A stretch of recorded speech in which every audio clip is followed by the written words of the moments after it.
प्यारे बच्चों, आपका मेरे चैनल BVM लाइन में बहुत बहुत स्वागत है। आज हम कक्षा 12 के राजनीति विज्ञान के अर्धवार्षिक परीक्षा के पेपर को देखते हैं। प्रश्न 1, शीत युद्ध का संबंध किन दो गुटों से था? उत्तर, शीत युद्ध अमेरिका और सोवियत संघ के बीच हुआ था। शीत युद्ध द्वितीय विश्व युद्ध के बाद विकसित हुई राजनीतिक प्रतिद्वंदिता थी। प्रश्न 2, रूस के वर्तमान राष्ट्रपति कौन हैं? Vladimir Putin. 3, सार्क का कोई एक मुख्य उद्देश्य लिखो। दक्षिण एशियाई क्षेत्रीय सहयोग संगठन यानी सार्क का एक मुख्य उद्देश्य दक्षिण एशिया के देशों में आर्थिक और सामाजिक विकास को बढ़ावा देना है। प्रश्न 4, अंतर्राष्ट्रीय न्यायालय कहाँ स्थित है? अंतर्राष्ट्रीय न्यायालय यानी ICJ का मुख्यालय नीदरलैंड के द हेग में स्थित पीस पैलेस में है। इसे विश्व न्यायालय भी कहा जाता है। यह संयुक्त राष्ट्र का प्रमुख न्यायिक अंग है। प्रश्न, संयुक्त राष्ट्र संघ का मुख्यालय कहाँ स्थित है? उत्तर में लिखेंगे, संयुक्त राष्ट्र संघ की स्थापना 24 अक्टूबर 1945 को हुई थी और इसका मुख्यालय अमेरिका के न्यूयॉर्क शहर में है। प्रश्न 6, वैश्वीकरण किसे कहते हैं? उत्तर, वैश्वीकरण का मतलब है दुनिया भर की अर्थव्यवस्थाओं, संस्कृतियों और जनसंख्याओं के बीच बढ़ती हुई अन्योन्याश्रयता। प्रश्न 7, देश के विभाजन से प्रभावित दो राज्यों के नाम बताएं। देश के विभाजन से पंजाब और बंगाल दो राज्य सबसे ज़्यादा प्रभावित हुए। प्रश्न 8, वैश्वीकरण की दो विशेषताएं लिखिए। उत्तर, वैश्वीकरण की दो विशेषताएं हैं, वैश्वीकरण ने राष्ट्रों की अर्थव्यवस्थाओं को बाकी दुनिया से जोड़ा है। वैश्वीकरण के तहत आर्थिक गतिविधियों का दायरा राष्ट्रीय सीमाओं से आगे बढ़ा है। 9, सन 2000 में किन राज्यों का गठन हुआ? साल 2000 में उत्तराखंड, झारखंड और छत्तीसगढ़ राज्यों का गठन हुआ था। प्रश्न 10, अपरोध से क्या अभिप्राय है? अपरोध से कई मतलब हो सकते हैं। अपरोध का मतलब है किसी के खिलाफ या कानून के खिलाफ किया गया कोई भी काम, जैसे कि चुराना, हमला करना, धोखा देना या किसी की सत्ता को कुचलने की कोशिश करना। अपरोध का मतलब रोक और संतुलन भी होता है। प्रश्न 11, सोवियत संघ का विघटन कब और कैसे हुआ? उत्तर, सोवियत संघ का विघटन 25 दिसंबर 1991 को हुआ था। इस दिन मॉस्को के क्रेमलिन से सोवियत संघ का झंडा उतारा गया और उसकी जगह रूस का झंडा लगाया गया। सोवियत संघ के आखिरी राष्ट्रपति मिखाइल गोर्बाचेव ने वेलोवेजा समझौते और अल्मा-अता प्रोटोकॉल को मान्यता देते हुए इस्तीफा दे दिया था। 8 दिसंबर 1991 को रूस, यूक्रेन और बेलारूस के राष्ट्रपतियों ने वेलोवेजा समझौते पर हस्ताक्षर किए थे। इस समझौते के तहत सोवियत संघ का विघटन घोषित किया गया और स्वतंत्र राज्यों के राष्ट्रमंडल की स्थापना की गई। दलित पैंथर्स का गठन किस राज्य में हुआ था? दलित पैंथर की स्थापना नामदेव ढसाल एवं JV पवार द्वारा 21 मई सन 1972 में मुंबई, महाराष्ट्र में की गई थी, जिसने बाद में एक बड़े आंदोलन का रूप ले लिया। प्रश्न 13, सिख विरोधी दंगे किस राजनेता की हत्या के कारण हुए थे? 1984 के सिख विरोधी दंगे तत्कालीन प्रधानमंत्री इंदिरा गांधी की हत्या के बाद हुए थे। 1977 की आम चुनाव में किस पार्टी की जीत हुई?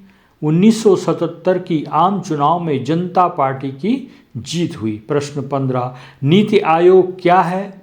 नीति आयोग भारत सरकार का एक प्रमुख नीति थिंक टैंक है। यह भारत सरकार के लिए दीर्घकालिक नीतियां और कार्यक्रम तैयार करता है।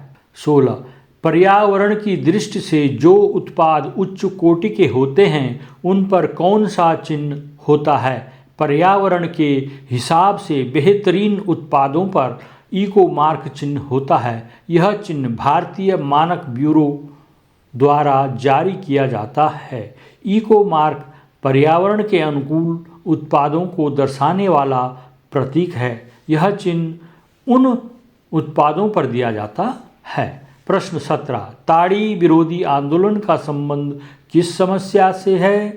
ताड़ी विरोधी आंदोलन शराब की बिक्री पर पाबंदी लगाने के लिए महिलाओं द्वारा किया गया आंदोलन था। यह आंदोलन आंध्र प्रदेश में शुरू हुआ था। प्रश्न 18, आसियान में सम्मिलित देशों के नाम लिखिए। दक्षिण पूर्व एशियाई राष्ट्रों के संगठन आसियान में ये देश शामिल हैं: Brunei, Cambodia, Indonesia, Laos, Malaysia, Myanmar, Philippines, Singapore, Thailand, Vietnam. 19, वारसा संधि क्या है? वारसा संधि सोवियत संघ और पूर्वी यूरोप के 7 देशों के बीच हुई एक सामूहिक रक्षा संधि थी। 20, दल बदल से आप क्या समझते हैं? किसी विधायक या सांसद का किसी दल के टिकट पर निर्वाचित होकर उसे छोड़ देना और अन्य किसी दल में शामिल हो जाना। मौलिक सिद्धांतों के आधार पर विधायक या सांसद का अपनी पार्टी की नीति के विरुद्ध योगदान करना। किसी दल को छोड़ने के बाद विधायक या सांसद का निर्दलीय रहना। 21, भारत में परमाणु कार्यक्रम की शुरुआत किस वैज्ञानिक द्वारा की गई? उत्तर, भारत में परमाणु कार्यक्रम की शुरुआत डॉक्टर होमी जहांगीर भाभा ने की थी। उन्हें भारत में परमाणु ऊर्जा का जन्मदाता कहा जाता है। वे एक प्रमुख वैज्ञानिक और स्वप्न दृष्टा थे। उन्होंने भारत के परमाणु कार्यक्रम का रोड मैप तैयार किया था। प्रश्न 22, अयोध्या विवाद क्या था? अयोध्या विवाद उत्तर प्रदेश के अयोध्या शहर में राम जन्मभूमि और बाबरी मस्जिद को लेकर हुए विवाद को कहते हैं। यह एक राजनीतिक, ऐतिहासिक और सामाजिक धार्मिक विवाद था। इस विवाद की शुरुआत करीब 400 साल पहले हुई थी, जब वहाँ मस्जिद का निर्माण हुआ था। विवाद की कुछ खास बातें हैं। इस विवाद का मूल मुद्दा यह था कि हिंदू मंदिर को तोड़कर वहाँ मस्जिद बनाई गई या मंदिर को मस्जिद के रूप में बदल दिया गया। हिंदू समाज का मानना है कि यहाँ पहले मंदिर था जिसे तोड़कर विवादित ढांचा बनाया गया। मुस्लिम समाज का दावा था कि यहाँ कुछ नहीं था और ना कुछ तोड़ा गया। 23 जुलाई 1985 में पंजाब में शांति स्थापित करने के लिए किन के बीच पंजाब समझौते पर हस्ताक्षर किए गए थे? भारत के तत्कालीन प्रधानमंत्री श्री राजीव गांधी और शिरोमणि अकाली दल के तत्कालीन अध्यक्ष संत हरचंद सिंह लोंगोवाल के बीच दिनांक 24/7/1985 को पंजाब समझौता ज्ञापन पर हस्ताक्षर हुआ। 24 भारतीय जनसंघ की स्थापना किसने की? इसके 3 संस्थापक सदस्य थे: श्यामा प्रसाद मुखर्जी, प्रोफेसर बलराज मधोक और दीनदयाल उपाध्याय। इस पार्टी का चुनाव चिन्ह दीपक था। प्रश्न 25 सुरक्षा परिषद में वीटो का क्या अर्थ है? उत्तर, संयुक्त राष्ट्र सुरक्षा परिषद में वीटो का मतलब है किसी महत्वपूर्ण प्रस्ताव के खिलाफ नकारात्मक मत देना। वीटो एक कानूनी शक्ति है जिसके जरिए किसी आधिकारिक कार्रवाई को रोक दिया जाता है। सुरक्षा परिषद के अस्थायी सदस्यों के पास वीटो पावर होती है। प्रश्न 26 वैश्विक संपदा से क्या आशय है?